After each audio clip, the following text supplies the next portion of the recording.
iRadio Matam 100.5. iRadio, la première phase de notre onde. La radio est une imagination. La vôtre. Bienvenue sur iRadio. 90.3.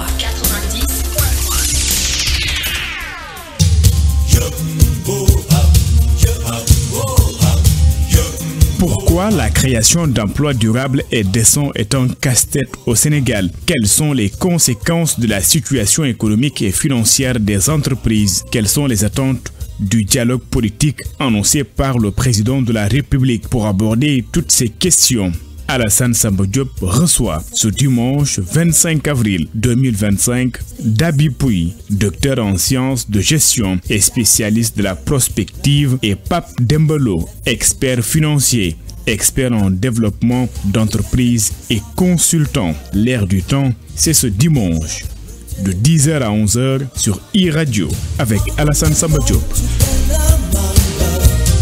Dimanche 27 avril 2025, bienvenue à l'Air du temps qui reçoit aujourd'hui Pape Dembalo, expert financier, expert développement d'entreprise consultant, expert financier au bureau de mise à niveau 2008-2010, consultant basé au siège de l'ONUDI 2010-2011. Il a dirigé et créé des entreprises au Sénégal, cabinet d'études de métallurgie, informatique, plus de 20 ans d'expérience en diagnostic financier et d'entreprise, création d'entreprises, études et évaluation de projets, appui au développement, formation et accompagnement, président de l'association pour la création et le développement des entreprises, professeur à l'ISM et au CESAC depuis plus de 20 ans, diagnostic financier, ingénierie financière, création d'entreprises, formation de base, DSS Finance Tours France, diplôme Institut d'économie bancaire de Tours et maîtrise en sciences économiques. Nous sommes aussi avec Moustapha Diakhaté, on ne le présente pas aux Sénégalais. Il est aussi économiste, spécialiste de développement. On est ensemble aujourd'hui dans cette émission. Je le remercie d'avoir accepté de venir en urgence nous donner un coup de main parce que M. Dabi Pouy, qui devait être avec nous, a une urgence familiale. Merci monsieur d'avoir accepté notre invitation. On parle d'emploi. Aujourd'hui au Sénégal, il y a eu un sommet, une rencontre qui a été organisée par le président de la République sur l'employabilité des jeunes. On parle beaucoup d'emplois au Sénégal. Pape Dembalo, pourquoi au Sénégal on n'arrive pas à créer des emplois? Bonjour monsieur Diop, et merci pour l'invitation que vous nous faites, l'honneur que vous nous faites de nous inviter à ce plateau. Bienvenue. Nous en profitons pour saluer vos auditeurs et téléspectateurs. Oui, sans trop tarder, je dirais que la question de l'emploi de manière générale, créer des emplois, c'est une question difficile. Je dirais même pas difficile, mais je dirais que c'est une question redoutable. C'est pourquoi tous les régimes qui se sont succédés au Sénégal depuis plus de 20-30 ans, au-delà même, n'ont pas pu avoir de résultats significatifs. Pourquoi? Le pourquoi, c'est parce que je pense que on n'a pas encore les bonnes politiques, les bons axes de travail, le bon dispositif de travail, et je crois que les régimes qui se sont succédés ont essayé, ont mis en place des structures, ont mis en place des composantes, des programmes, et je crois que on n'arrive pas à avoir un peu ces résultats-là.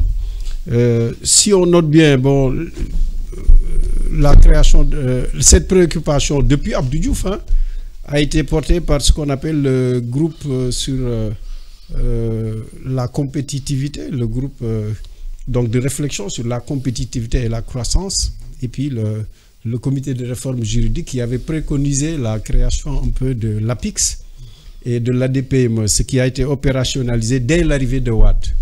Wade a en plus créé ce qu'on appelle le Fonds national, le FNPJ, l'OFEJBAN, et sous Macky Sall, il y a eu beaucoup d'agences et de structures qui ont été créées pour prendre en charge cette préoccupation-là. On peut noter plusieurs choses, on peut noter l'ADER, on peut noter l'ANPEJ qui résulte d'une fusion de l'OFEJBAN et du FNPJ. Il y a la BN2 qui a été créée. Il y a un peu la 3FPT, il y a pas mal de choses qui ont été créées, donc même sous le président Macky Sall, donc qui a promis quand même aussi des emplois, 500 000 emplois à l'époque, ce qui était aussi le cas de Wade. Je dis que même si ce régime-là n'a pas promis un nombre d'emplois, disons, quantitatif bien défini, mais la réalité est que c'est une attente extrêmement forte. Donc, qui est matérialisée à travers l'immigration des jeunes, et en plus, le phénomène devient de plus en plus inquiétant et devient de plus en plus fort.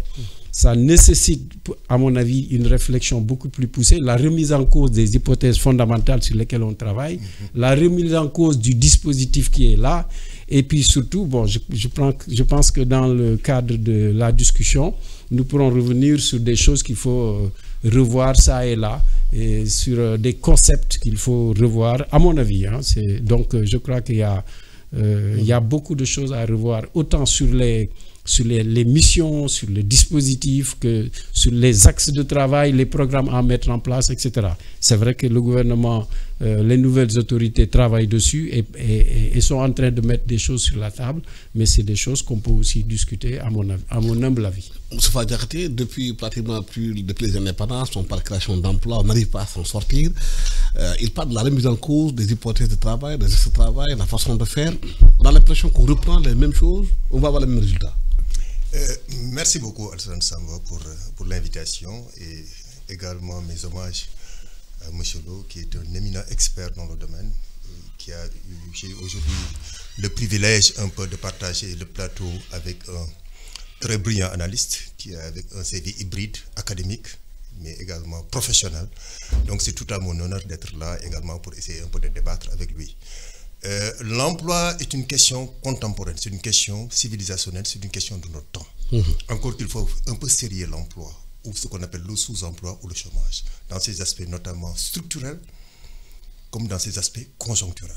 Mais je pense qu'avant cette approche, il est important de voir que dans nos pays, avec des croissances démographiques extrêmement fortes, il est extrêmement difficile de venir pallier un peu au niveau d'emploi si aujourd'hui nous n'allons pas vers ce qu'on appelle l'industrialisation. Parce que si aujourd'hui on a pu parler aujourd'hui plus ou moins de plein emploi dans des pays comme la Grande-Bretagne et dans des pays comme l'Allemagne, où on peut essayer un peu d'aller vers le plein emploi dans des économies comme les États-Unis, c'est parce que nous devons à une très forte industrialisation. Les masses ont quitté un peu les zones rurales pour venir vers les villes où les attendaient également ce qu'on appelle des usines et des unités d'assemblage. Malheureusement, nos pays n'ont pas encore connu ces phénomènes de migration des économies primaires et primitives vers des économies plus ou moins à cadence industrielle, plus ou moins intense en main-d'œuvre, pour aller ensuite vers. Nous avons quitté un peu les zones rurales pour aller dans des économies de services. Si vous quittez des économies rurales pour aller vers des économies de services avec des croissances démographiques extrêmement fortes, je vous rappelle que dans ce pays-là, souvent en termes de pondération, nous avons plus de croissance démographique que nous avons de croissance économique. Parce que si vous avez la croissance démographique et que si vous prenez la croissance économique pondérée avec notre taux d'inflation, quasiment dans nos pays-là, vous n'avez pas de croissance économique. Vous avez quasiment ce qu'on appelle des croissances stationnaires. La croissance est là, mais quasiment elle est annihilée par l'inflation. Parce qu'il y a beaucoup de bouches qui viennent. Les gens font des enfants extrêmement importants. C'est ça aussi le plus grand problème. Il se trouve également d'autres aspects du problème, tels qu'aujourd'hui les rigidités dans nos systèmes de formation et d'éducation. Parce que la première réponse de l'emploi dans une économie, c'est d'abord les grandes orientations économiques sur lesquelles M. Lo est bien revenu, mais c'est également voir quels sont les secteurs pourvoyeurs d'emploi et essayer d'investir massivement dans ces secteurs. Mais malheureusement, dans nos pays-là, nous n'arrivons pas à nous retrouver. Aujourd'hui, on nous parle de numérique, c'est une très bonne piste. On nous parle de pétrole et de gaz, notamment avec le contenu local, c'est une excellente piste. Comme on nous parle également des activités sur des services. Mais encore que tout cela doit être plus ou moins harmonisé avec nos systèmes d'éducation et de formation pour permettre à ces secteurs-là, plus ou moins, qui ont des niches d'emploi, qui ont des opportunités d'emploi, qui peuvent être ce qu'on appelle qui peuvent absorber de l'emploi, puissent trouver aussi les profils dans notre système d'éducation et de formation. Malheureusement, ce n'est pas le cas. Aujourd'hui, dans nos pays-là, nous avons quasiment deux univers, l'univers de l'éducation et de la formation, et malheureusement, les systèmes de production. Il s'est arrivé aussi un autre problème qui est de plus ou moins rédhibitoire, c'est le problème que nous avons des économies informelles.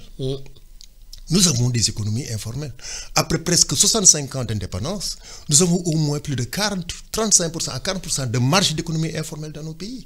C'est extrêmement difficile dans ce contexte de pouvoir résorber le chômage. Et toutes ces questions, on les connaît. Pourquoi on n'arrive pas à trouver des solutions par rapport à ces questions qui sont bien posées? il m'est arrivé d'écrire, de proposer des choses et de dire de manière plus claire que, à mon humble avis, c'est parce que les axes, disons les axes stratégiques sur lesquels on a toujours travaillé, moi me semble ce qu'on appelle des syllogismes. Syllogisme, ça veut dire que c'est des choses qui semblent logiques en apparence, mais en réalité, quand on va au fond, quand on les applique, ça ne mène pas à grand-chose. Et j'avais relevé pas mal de choses qu'il faut revoir.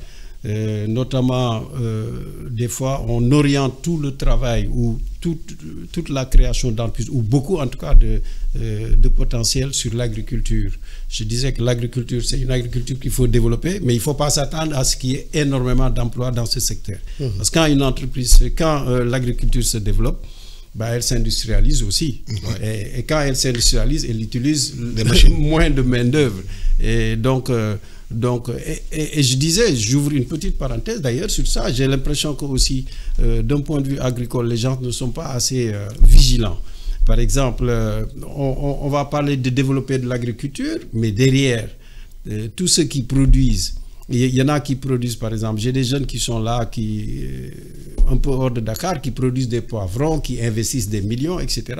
Mais pendant le même temps, ils sont concurrencés par les Marocains, par exemple, qui amènent, au début, c'était des mandarines, entre parenthèses, une autre parenthèse, c'est que ces mandarines-là, il faut noter que ce n'est pas des mandarines homologuées, c'est des déchets en réalité. On appelle ça dans l'industrie des écarts. Donc c'est ça qu'ils font tout le trajet. Bon, l'Europe est plus regardante. Mais non, l'Europe est plus proche. Donc s'ils amènent ça au Sénégal, c'est que ça ne peut pas rentrer dans les...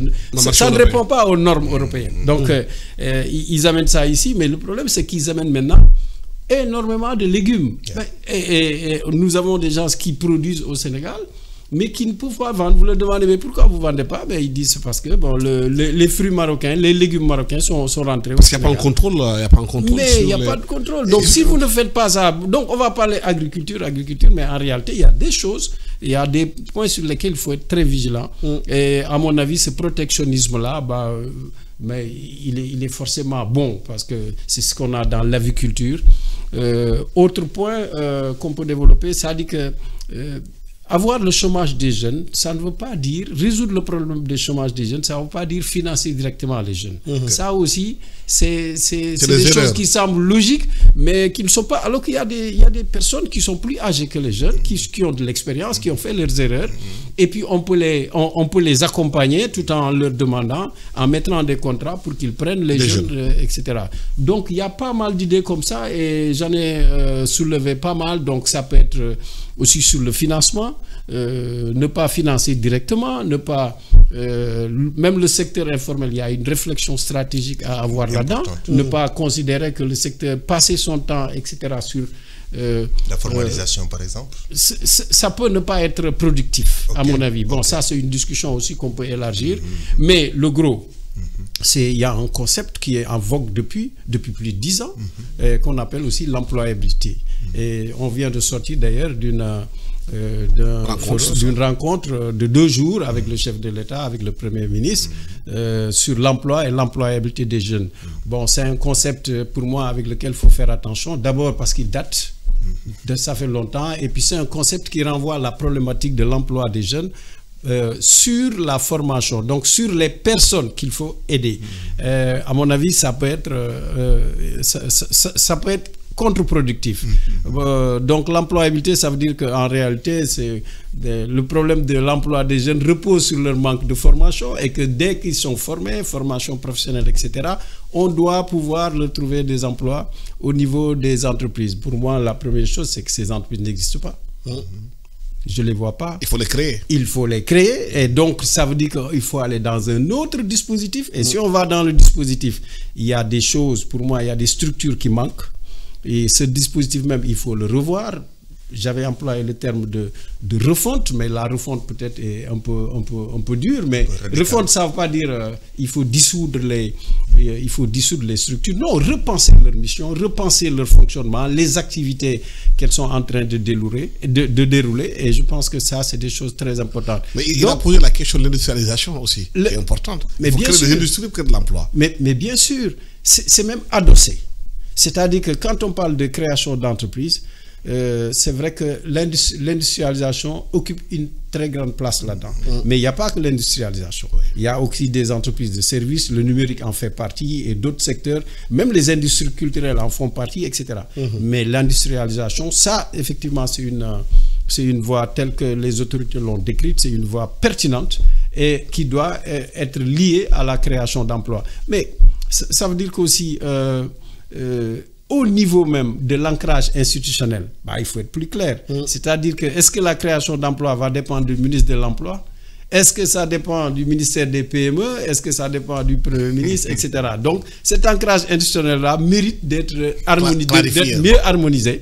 Et c'est ça qui va permettre un peu d'être beaucoup plus efficace dans les politiques qui vont être mises en œuvre. Mais aujourd'hui, la situation que nous vivons, il y a des entreprises qui ferment. Aujourd'hui, on a même parlé de la CDE, la CSE, où il y a plus de 650 emplois qui sont perdus. On ne sait pas ce qui se passe aujourd'hui. La situation économique du pays est difficile. Je n'ai pas... Merci beaucoup, Alassane, pour la question. Et je dirais mon doyen a raison en disant qu'il faut mieux identifier, mieux cibler l'ancrage institutionnel du dispositif de création d'emplois. Comme des gens comme moi qui disent qu'en réalité, la création d'emplois, c'est quasiment le secteur privé. L'État est là que pour créer un environnement qui soit un environnement incitatif, un environnement qui facilite l'investissement. Et en faisant de l'investissement, en faisant la création de richesses, c'est en ce moment-là que l'emploi est créé. On peut le créer notamment dans le secteur agro-industriel, comme c'est le cas, ce qu'ils veulent faire notamment avec la transformation structurelle de nos économies. On peut le faire dans l'industrie et on le fait dans le service. Dans nos services, il y a des niches d'emploi, mais encore il faut que la formation puisse suivre. Pour répondre un peu à votre question, je pense que là, il est important de voir quels sont aujourd'hui tous les aspects conjoncturels qui font qu'aujourd'hui, ce pays n'arrive pas un peu à créer des emplois. C'est vrai que le BTP a toujours été un levier économique extrêmement puissant d'activité économique. Surtout notamment dans une économie qui est quasiment une économie du littoral. Au Sénégal, malheureusement, on a hérité d'une situation où toute l'économie est concentrée sur le littoral, bien qu'on ait fait des efforts au moins pour développer l'agriculture de l'intérieur. C'est vrai que quand ce secteur-là pâtit, quand ce secteur-là est handicapé, ça a des impacts et des conséquences même sur notamment l'emploi. C'est pourquoi c'est un secteur extrêmement sensible. C'est quasiment soupape. Parce que comme on le dit, quand le BTP va tout va. Parce que le BTP a un peu cette possibilité de pouvoir absorber énormément de main-d'œuvre, que ce soit les ouvriers, les techniciens spécialisés, les ingénieurs, les cabinets d'études, les sous-traitants, les tâcherons, les co-traitants. Tout cela fait que c'est quasiment une niche d'emploi, je ne dirais pas une niche d'emploi, mais c'est une masse d'emploi qu'un pays comme le Sénégal, avec énormément de bras qui ne trouvent rien à faire toute la journée, on ne peut pas se passer. Maintenant, c'est vrai que c'est un secteur qui a énormément de soucis par rapport surtout à une situation qui n'a absolument rien à voir avec les autorités de l'heure, les autorités qui sont là. Parce que, Alassane, deux marchés, je veux dire deux contrats, deux infrastructures sont emblématiques du régime passé, ça a été le TER et le BRT. Mais Alassane, qui a fait le TER? Ce n'est pas le BTP sénégalais. Ils ont été réduits en fait, à une situation où ils étaient quasiment des sous-traitants de troisième niveau. La seule entreprise que j'ai connue dans le TER, qui était une entreprise vraiment sénégalaise, qui a été impliquée, il était là-bas dans le terrassement. Que ça on appelle, qui sont des activités quasiment de... L'autre chantier qui est emblématique du régime qui vient et le BRT. Le BRT a été fait par des entreprises asiatiques. Je ne peux pas citer le nom. Donc, comment voulez-vous, dans cette situation-là, que le BTP sénégalais puisse le faire? Nous avons des majors, mais malheureusement, ces majors-là ont quasiment raté du tournant. Et aujourd'hui, nous en vivons les conséquences en termes de morosité économique, mais surtout en termes d'emploi, notamment pour les jeunes. Et surtout, d'abord, pour les professionnels du secteur. Est-ce que les entreprises sénégalaises sont qualifiées pour faire ce travail? Il n'y a pas, en réalité, per se, il n'y a pas d'entreprise qualifiée pour un type de travail. Si l'entreprise, d'abord, elle est qualifiée, il faut d'abord que ça soit vérifié dans ses états de service. Si elle n'est pas qualifiée, cette entreprise-là, il faut lui donner l'opportunité d'aller créer ce qu'on appelle un consortium avec des entreprises qui sont mieux qualifiées que lui, qui sont mieux outillées que lui, qui ont toute la technologie et également tout le savoir-faire pour pouvoir faire ce qu'on appelle au moins un consortium, faire ce qu'on appelle ce qu'on a pu définir comme ce qu'on appelle des co-entreprises, des entreprises où les Sénégalais ont leur part et également où l'étranger a leur part. La Chine a commencé comme ça, quasiment le Japon a commencé comme ça, même la Corée a commencé comme ça. C'est d'abord une technologie européenne, un savoir-faire européen qui a été là, mais ce savoir-faire-là a été étroitement surveiller, surtout avec le transfert de technologie, qui a permis à ces pays-là aujourd'hui de pouvoir décoller. Aujourd'hui, si vous allez, les ponts de dernière génération, les trains de dernière génération, c'est des trains japonais, c'est des trains chinois. Les ponts de dernière génération, c'est des ponts chinois. Mais ces gens-là, il y a moins de 50 ans, ils n'en étaient pas à ce niveau d'expertise et à ce niveau de travail pointu. Mais ils ont pu se rattraper, surtout en prenant énormément d'expérience avec le BTP européen. C'est exactement la voie qu'il faut suivre. Mais je pense que le régime s'y attelle. Je pense que via également le paiement diligent des décomptes, je pense qu'aujourd'hui le BTP sénégalais, parce que c'est un BTP qui a de vrais ressorts. Parce que pendant qu'on est là à nous apitoyer sur le sort du BTP sénégalais, c'est vrai qu'il vit des moments extrêmement difficiles. Ce BTP-là est très conquérant dans la sous-région. Oui, si vous voulez en Guinée-Bissau, c'est le BTP sénégalais. Si vous voulez en Gambie, c'est le BTP. Et jusqu'à présent, moi-même, je suis impliqué dans des travaux d'infrastructures qui se passent au Mali et qui se passent également en Guinée dans les mines. Tout ça est un exemple qu'en réalité, nous avons un existant. Mais cet existant-là, il faut le solidifier. Il faut lui donner des moyens au moins de pouvoir maintenir ses parts de marché, voire même de les augmenter. Ouais. Comment aujourd'hui gérer la question de l'emploi au moment où les entreprises ont des difficultés? Mais à la décharge des autorités actuelles, je dirais quand même que la situation financière actuelle des finances publiques est inédite et très difficile. J'expliquais à quelqu'un qui ne comprenait pas comment ça se passe l'autre jour. Et je lui disais, en fait, ils ont hérité d'une maison où le chef de famille ancien qui était là faisait tourner la maison, certes, mais prenait des crédits à la banque, prenait des crédits chez le boutiquier, après prenait aussi la tontine de madame, avait pris des dettes partout. Vous avez raison. À un moment même, il cachait des dettes pour pouvoir en prendre par ailleurs, etc. Quand vous héritez d'une maison pareille... ce qu'on appelle en wolof le sulli-bukki sul-bukki. Exact. Quand vous héritez d'une maison pareille, vous avez deux possibilités. Soit vous arrêtez, soit vous continuez ce que l'autre faisait. Et là, à mon avis, le risque, c'est que vous allez vous retrouver un jour, on va dire, ben tiens, la maison ne vous appartient plus. C'est ça. Le Sénégal ne vous appartient plus. Ou bien vous faites stop. C'est ce que le régime actuel a fait. Et c'est une très bonne chose.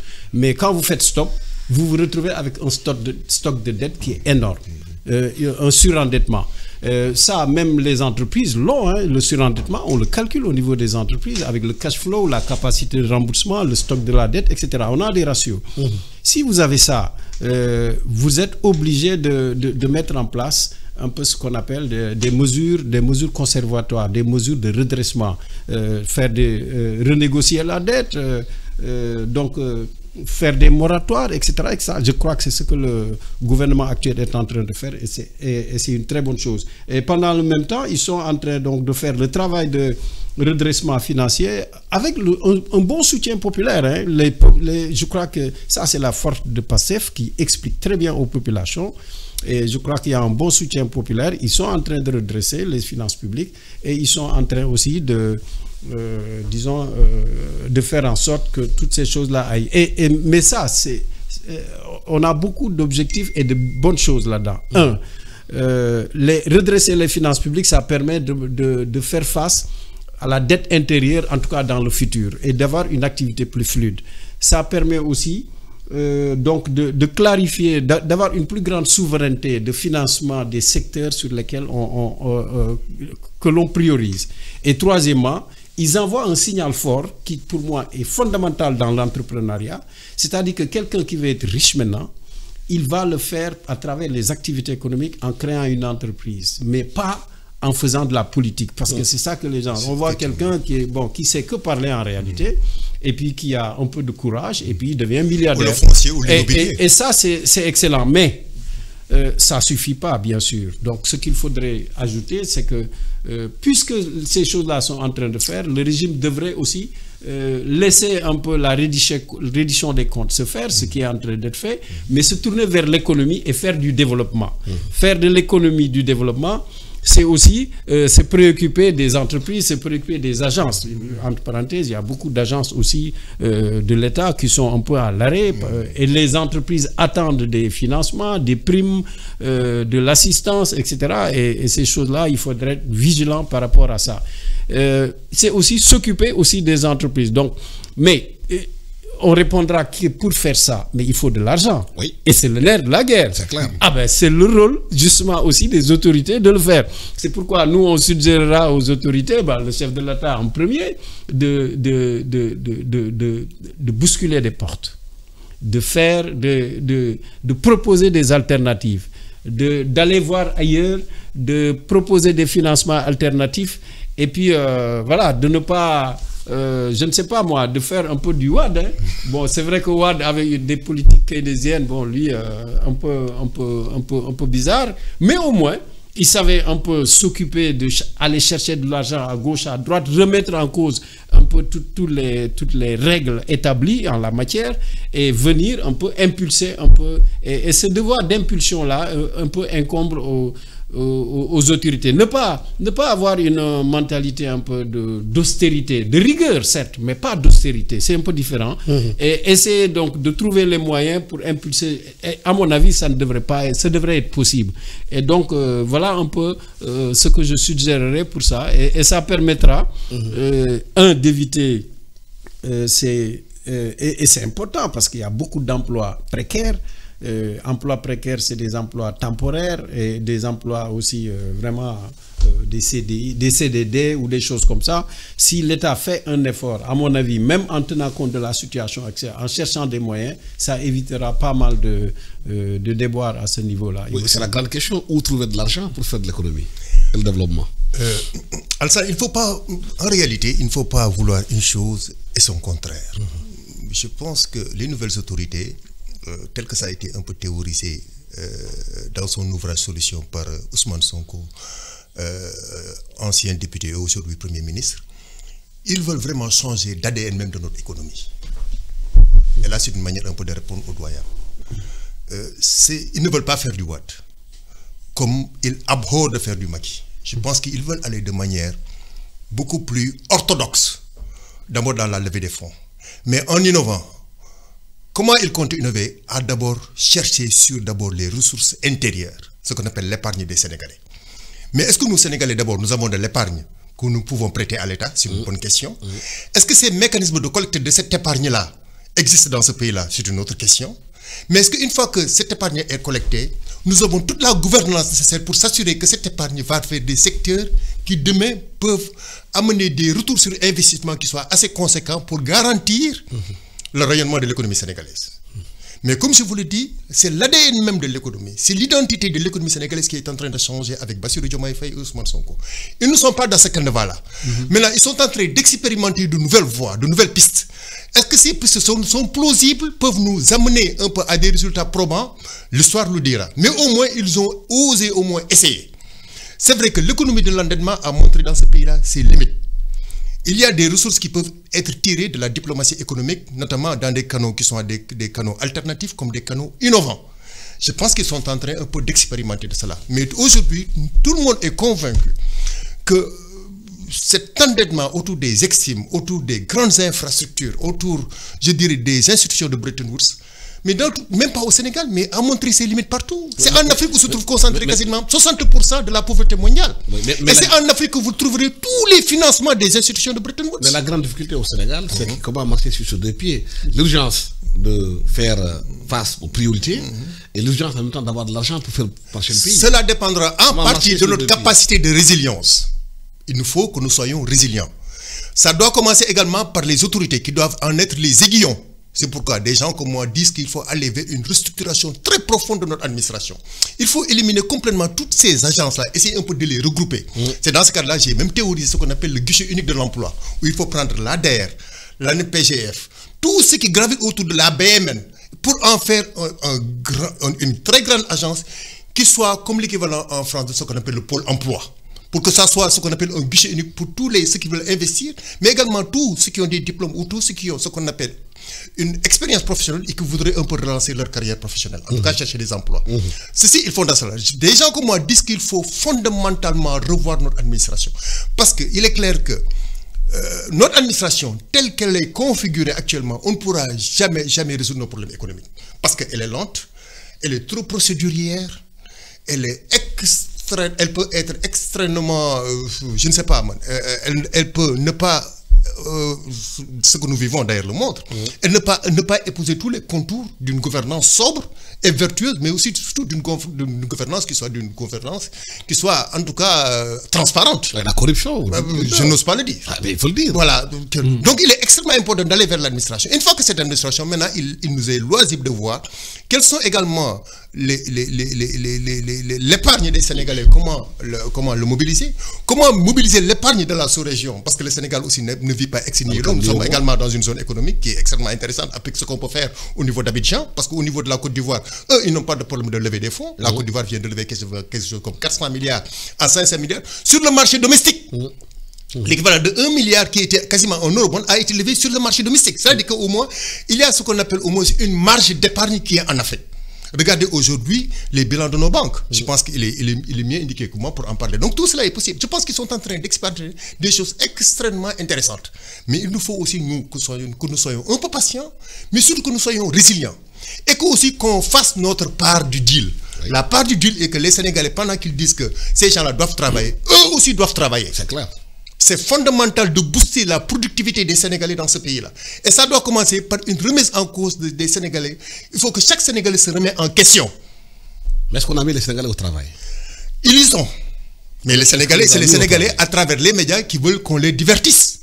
Mais je pense qu'eux, ils ont montré le chemin en disant que nous, on essaie de divertir personne, on laisse la presse, on laisse les cours et tribunaux faire le travail dans la reddition des comptes, mais on est en train de vouloir au moins expérimenter de nouvelles choses, avec notamment l'agenda 2050. Il appartient au Sénégal de se voir que maintenant, les paradigmes ont changé, et d'oser au moins de monter sur ce train-là, qui est le train quasiment, un nouveau train sur lequel ils nous invitent. Oui. Mais est-ce qu'on peut travailler? Allez-y. Oui, donc je voudrais juste rebondir sur ce qu'il avait dit. Juste dire que regrouper les structures comme la DPM... c'est essentiel. Bon, je crois que quand même, ça va être un peu difficile quand même de faire. Hein? Ça va être très lourd. Oui, ça va être très lourd. Mais ce n'est pas seulement la lourdeur, mais c'est la spécificité des missions. C'est-à-dire que ce n'est pas les mêmes démarches, ce n'est pas la même vision, les mêmes procédures, ce n'est pas les mêmes expertises. Bon, et elles n'interviennent pas sur les mêmes cibles en plus, quoi. Donc, c'est pas... voilà, une entreprise, les entreprises, par exemple, industrielles, les entreprises qui ont une certaine taille, qui sont structurées, sont prises en charge au Sénégal par le bureau de mise à niveau. Mais regardez aux États-Unis l'équivalent de ce qu'on appelle du Small Business Administration.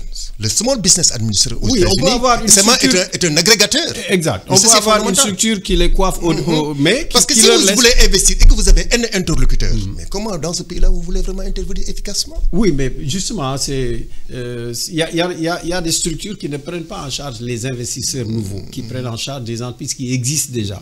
Par exemple, c'est un critère même pour rentrer, par exemple, dans une structure comme le bureau de mise à niveau. Il faut vraiment avoir de l'activité au moins 2 ans pour être éligible, pour pouvoir adhérer. Donc c'est un peu technique. Mais je voudrais dire aussi par rapport au côté financier, là, je crois que le travail qui est en train d'être fait par les autorités est excellent. Et qu'il faut expliquer et que nous expliquons. Donc mettre la rigueur sur les finances publiques, gérer, redresser, etc. Bon, non seulement cela se fait sur un travail ou sur du gâchis sur plusieurs années, mais ça demandera encore plusieurs années pour que les choses se mettent en place. Je crois que le Premier ministre l'a bien expliqué, d'ici 2-3 ans ou même plus. Je ne pense même pas. Mais le problème, c'est que d'ici là, comment on fait par rapport aux entreprises, par rapport à l'activité économique, etc. Donc c'est là où il faut quand même... Comment marcher à l'équilibre sur ses 2 pieds. C'est là où je dis, il faut... comme disent les Américains, business as usual. Le business ne peut pas attendre. Il faut chercher de l'argent. Voilà, le business même, les entreprises qui tournent, etc., ça ne peut pas attendre. Donc, il faut que les choses se fassent. Et c'est là où on demande, où on suggère qu'ils y aillent avec enthousiasme, qu'ils y aillent avec enthousiasme, qu'ils y aillent avec entrain, qu'ils y aillent, mais surtout avec ingéniosité. Qu'ils aillent chercher de l'argent. Avec ingéniosité et de l'ingénierie financière. Si je dis ça, ça ouvre des boulevards. Trouver de l'argent. Oui, on en a besoin. Mais Alassane Wade a amené ici de l'argent, Macky a amené ici de l'argent, mais Alassane aujourd'hui, où est-ce que nous en sommes en termes de taux de pauvreté dans ce pays-là? Mais est-ce que c'est la solution finalement? Non, avec les autorités actuelles, ça ne passera pas comme ça. Mais laisse-moi dire que aussi, en fait quasiment on est au bout du tunnel. Aujourd'hui, regardez ce qui est fait au niveau de la Sonacos. La Sonacos a pu aujourd'hui réouvrir non seulement toutes les usines, si aller de manière vraiment volontariste dans la collecte d'une importante quantité de graines, ils sont presque entre 250 000 et 300 000. Mais aujourd'hui, toutes les usines de la Sonacos non seulement sont ouvertes. La Sonacos s'est même permis aujourd'hui de faire de l'huile, mais elle fait même aujourd'hui des produits pour le bétail. Tout à fait. Mais ça, c'est une expérience qu'il faut dire dans ce pays-là. Il y a aujourd'hui ce qu'on appelle des zones grises qui commencent un peu à émerger dans notre activité économique. Peut-être aller chercher de l'argent à ne plus refaire les mêmes erreurs. Mais ils sont dans ce toilettage-là. Ils sont dans ce... C'est pourquoi je l'ai dit. Je l'ai dit qu'aujourd'hui, le prérequis, c'est de revoir un peu d'abord nos méthodes, nos protocoles, nos procédures, mais surtout l'administration. Absolument. Tout à fait. Quel que soit le montant d'argent que vous levez aujourd'hui dans ce pays, dans la configuration actuelle de notre administration, vous ne ferez jamais 10% de la croissance. Ça, je le dis ici dans ce studio-là. Tel que notre administration est configurée, quel que soit par les revenus que nous aurons des hydrocarbures, que nous levons avec les partenaires techniques et financiers, avec Bretton Woods, nous ne ferons jamais dans ce pays-là du 10% de croissance parce que nous avons énormément de goulot d'étranglement et de dysfonctionnement. C'est ça. Oui. C'est vrai que les lourdeurs, ça a été souligné, hein, donc non seulement la dette. Et des gens comme moi croyaient que ça devait être la première action du nouveau gouvernement. Essayer de voir tout ce qui est lourdeur, tout ce qui est pesanteur, tout ce qui est goulot d'étranglement, tout ce qui est dysfonctionnement. Parce que ça, c'est devenu essentiel dans ce pays-là. Et ces gens-là, compte tenu du capital politique qu'ils ont, être élus à 54%, c'est les seuls à pouvoir le faire. C'est ça. C'est exactement ça. Je dis, en dépit des c'est vrai qu'il y a des lourdeurs. Hein, il y a que ça. Là, si on écoute en filigrane le PM, on se rend compte que au-delà même des procédures habituelles, il y a vraiment tous ceux qui détiennent un peu des créances sur l'État sénégalais qui veulent agir et qui ont du pouvoir. C'est ça, quand vous êtes surendetté, en réalité, vos créanciers ont du pouvoir sur vous. Et donc, ça c'est une lourdeur énorme. C'est ça. Mais comment on fait? Et puis les lobbies, bien sûr. Les lobbies. Bien sûr. Il faut tout mettre dans le même sac en réalité. C'est dans le même sac, oui. Des lourdeurs, des pesanteurs, etc. Mais comment on fait? Il faut en sortir. C'est vrai. Mais justement, est-ce que justement le dialogue politique qui a été lancé par le président aujourd'hui, est-ce que ça peut faire partie des choses qui peuvent aider à avancer? Bien sûr. Comment? Bien sûr. Non, le dialogue politique, c'est extrêmement important. Quels sont les parties prenantes dans ce dialogue? C'est d'abord l'économie, c'est quoi? L'économie, c'est le capital et c'est le travail. Mais quelles sont toutes ces parties prenantes qui sont présentes au niveau du dialogue? C'est d'abord les travailleurs. Vous ne pouvez pas dans ce pays-là aller vers une stabilisation de l'économie, vers la relance de l'économie et vers des taux de croissance soutenus si vous ne parlez pas aux travailleurs qui sont au cœur de la création de richesses, avec ce qu'on appelle les apporteurs de capital. Donc il était important de le faire. Mais il était surtout important de le faire par rapport même à ce qu'on appelle à notre architecture institutionnelle et politique, qui est souvent une architecture institutionnelle et politique qui n'est pas adéquate avec les taux de croissance soutenus. C'est ça. Et c'est pourquoi d'ailleurs il était important de les convenir autour de la salle et de poser, d'abord dans le cadre de termes de et de poser ce débat-là. Parce que ce débat-là, il est fondamental. Est-ce que dans ce pays-là, on peut être dans un pays qui a quasiment qui va vers 20 000 milliards de dettes et qu'à à intervalles réguliers, les gens vont voir des élections où les gens dépensent des dizaines de milliards. Il faut être sérieux. Donc tout cela, il fallait le mettre sur la table et en discuter avec les parties prenantes. Est-ce que le dialogue politique peut être un levier important pour que l'économie bouge un peu, pour que cette guérilla politique qu'on entend un peu partout pendant des années, on a l'impression qu'à chaque élection, on reprend encore la guérilla dans les radios, partout, on ne se concentre pas sur l'économie. Le dialogue politique est une tradition au Sénégal. Donc c'est une chose qu'aucun gouvernement ne peut refuser. Et d'ailleurs, si vous le faites, vous allez taxer un peu à la limite d'autoritaire ou de quelque chose comme ça. Donc vous êtes obligé un peu de suivre la tradition qui est là depuis Senghor, hein, je crois. Ils sont obligés. Voilà. Donc, bon, par contre, le dialogue politique va porter sur quoi? Est-ce qu'il est politique? Est-ce qu'il va porter sur l'économie? Est-ce qu'il va porter sur... Parce que j'ai l'impression, et il ne faut pas que ce soit ça, il y a un dialogue politique qui porte sur le fait de l'absolution des délits, des crimes, etc., des choses comme ça.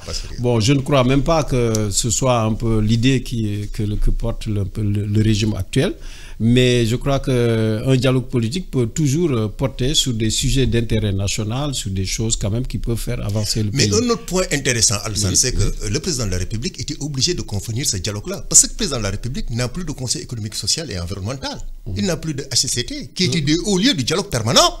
Maintenant, si vous dites que je n'ai plus besoin du HCCT et du CSE, qui sont des hauts lieux du dialogue permanent, notamment avec ces parties prenantes économiques, qui sont le patronat et les syndicats, si vous les gens n'en avez pas besoin, vous êtes obligé de créer ce qu'on appelle des alternatives à cela.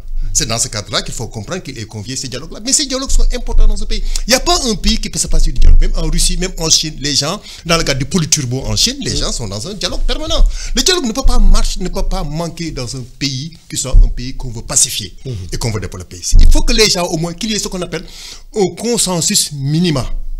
Voilà un consensus à minima sur tout ce qui compose le tissu économique, social, politique et sociologique même du pays. C'est fondamental. Il y a aussi dans ce dialogue l'idée de rationaliser l'espace politique. Vous avez aujourd'hui plus de 800 partis politiques, chacun un parti politique, des coalitions un peu partout. On n'arrive même pas à identifier qui est chef de parti dans ce pays. Mais ça, c'est une préoccupation qui est là depuis longtemps, mais qu'aucun régime n'a osé ou n'ose aborder de manière frontale. Pourtant, c'est nécessaire quand même. Parce que, mais à mon avis, si on regarde bien un peu ce qu'on disait tout à l'heure sur la gestion, les nouveaux axes de la gestion des finances publiques, etc., qui sont en train d'être tracés et mis en place, les gens se créent des partis quoi? Pourquoi? Mais c'était pour s'enrichir en fait. C'est clair. Parce que ça permettait d'avoir un récipicé, etc. Soit on le vend ou bien on se met dans une coalition, il n'aurait pas. En réalité, la politique, au Sénégal, c'était pour s'enrichir. Je dis c'était, parce que je pense que c'est terminé maintenant. Maintenant, pour ne plus tomber dans ces travers-là, on indique clairement que s'enrichir au Sénégal maintenant, c'est par l'activité économique, c'est par la création d'entreprises. Et ça, c'est une... Dans l'orthodoxie. Mais c'est fondamental dans l'entrepreneuriat. Si vous voulez que l'entrepreneuriat se développe au Sénégal, c'était une donnée fondamentale. Parce que vous allez décourager tous ceux qui se battent, qui font des petites sommes, etc., à gauche, à droite, etc. Donc, c'est assainir cet espace-là public et puis mettre beaucoup d'autres règles aussi sur le plan politique nous semble nécessaire. Ça nous a causé beaucoup de retard. Je pense que le courage de ce régime-là, ces autorités-là, moi j'ai foi en elles et je pense qu'elles prendront le taureau par les cornes et aborderont, tout comme ils ont abordé la question des médias qui vous a un peu froissé à gauche, à droite.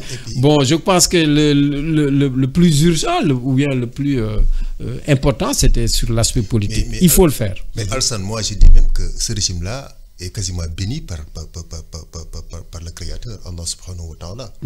Mais Alassane, quels sont les deux marqueurs de l'économie? Ça va jusque-là? Oui.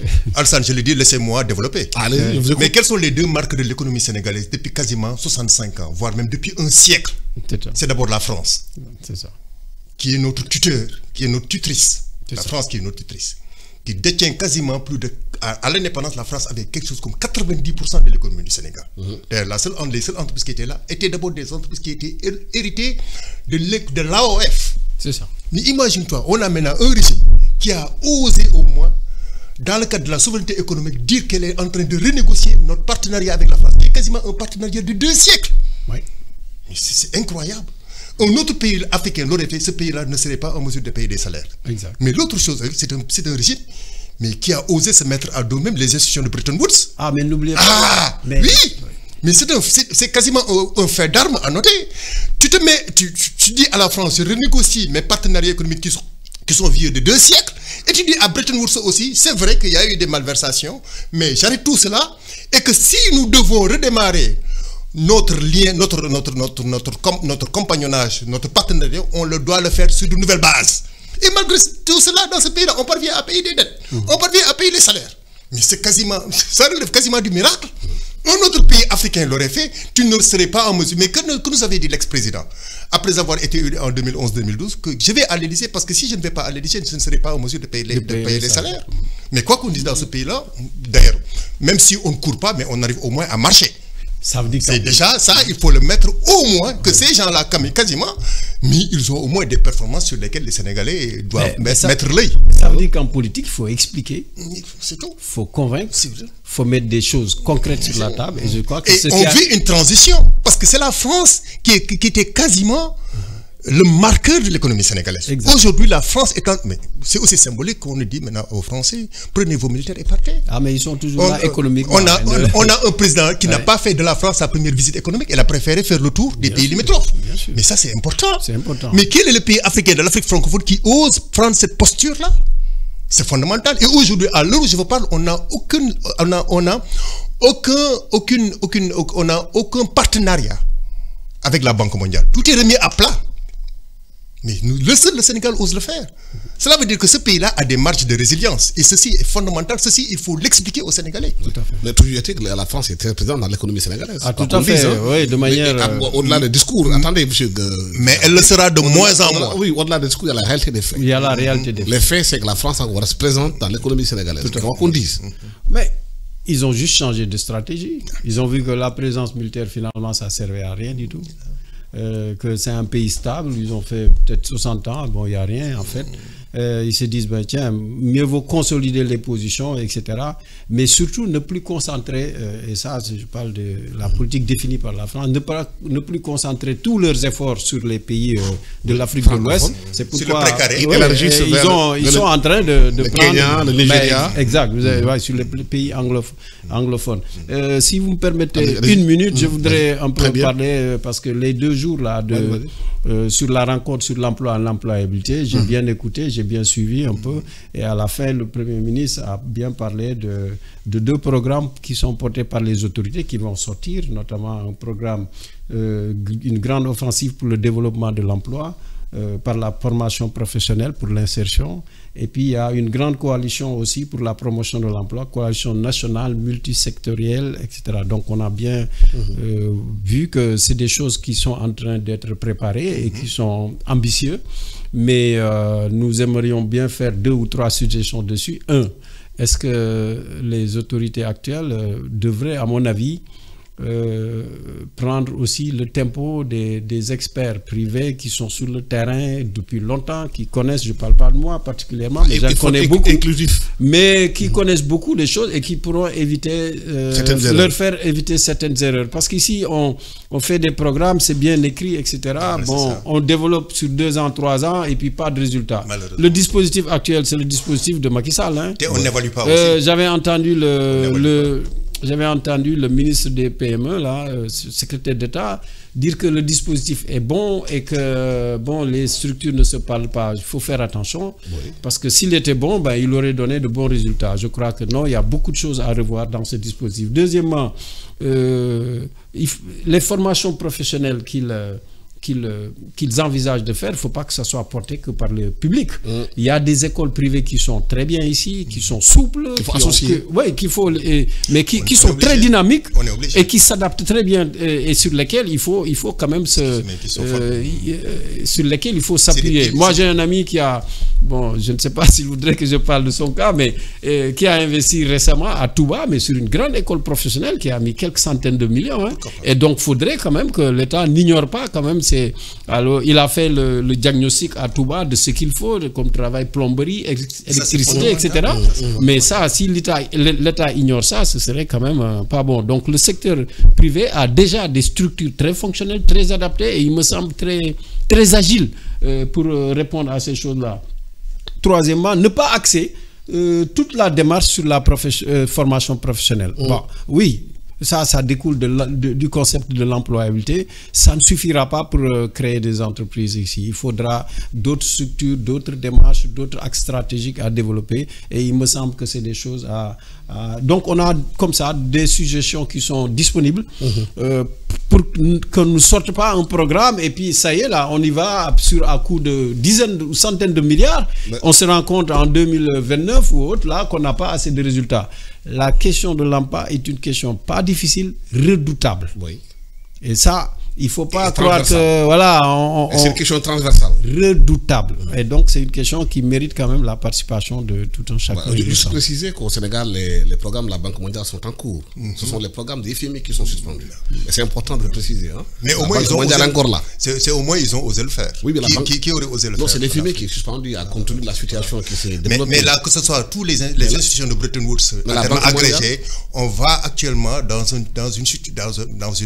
un contexte où l'État et ces structures-là vont se mettre autour d'une table pour renégocier les termes du Mais les programmes de la Banque mondiale sont en cours au Sénégal pour le moment. C'est le FMI qui est suspendu. Mais les décaissements, je pense qu'on n'a plus de décaissement. Le décaissement, c'est le FMI qui décaisse. Est-ce qu'on a un décaissement? Mais on passe encore. Bon, mais au moins, ils ont osé le faire. Oui. Mais ils sont à Washington en ce moment pour négocier. Il ne faut pas l'oublier. Mais non, Washington d'abord, c'est un rendez-vous de calendrier où les gens d'abord ils vont d'abord dans le cadre de l'Assemblée générale, mais surtout dans le cadre du conseil d'administration. Où le Sénégal est actionnaire. C'est là-bas encore qu'on rencontre des gens aussi pour développer. Mais c'est clair. Pour chercher de l'argent, comme on dit. Merci infiniment à mes invités. Merci à Moustapha Diakhaté, spécialiste développement économiste. Merci infiniment aussi à Pape Dembolo, expert financier, expert en développement d'entreprise et consultant. Amadissi était à la technique, Alassane Sambadio au micro et Dami à la vidéo. Excellent dimanche à tous. La radio est une imagination. La vôtre. Bienvenue sur iRadio. 90.3.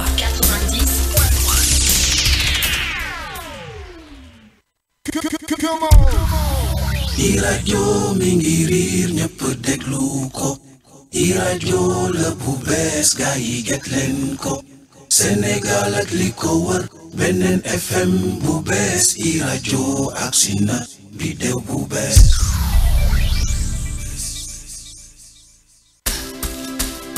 La radio est une imagination. La vôtre. Bienvenue sur iRadio. 90.3. iRadio. Il est 11h.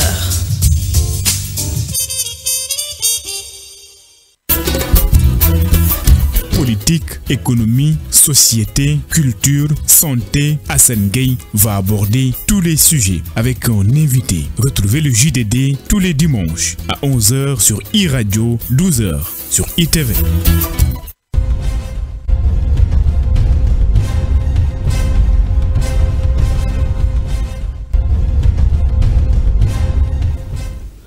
Madame, Monsieur, bonjour ou bonsoir. Tout dépend de l'endroit où vous nous recevez en ce dimanche 27 avril 2025 à l'occasion de ce nouveau numéro du jury du dimanche qui reçoit Monsieur Ibrahima Hamidou Dème, qui est un acteur politique, homme politique donc, leader du parti éthique Ensemble pour le travail, l'intégrité et la citoyenneté. Il est présentement avocat. Merci M. Dème d'avoir bien voulu répondre à notre invitation. C'est moi qui vous remercie, Hassan Gueye, pour votre aimable invitation. Je salue l'ensemble de vos auditeurs.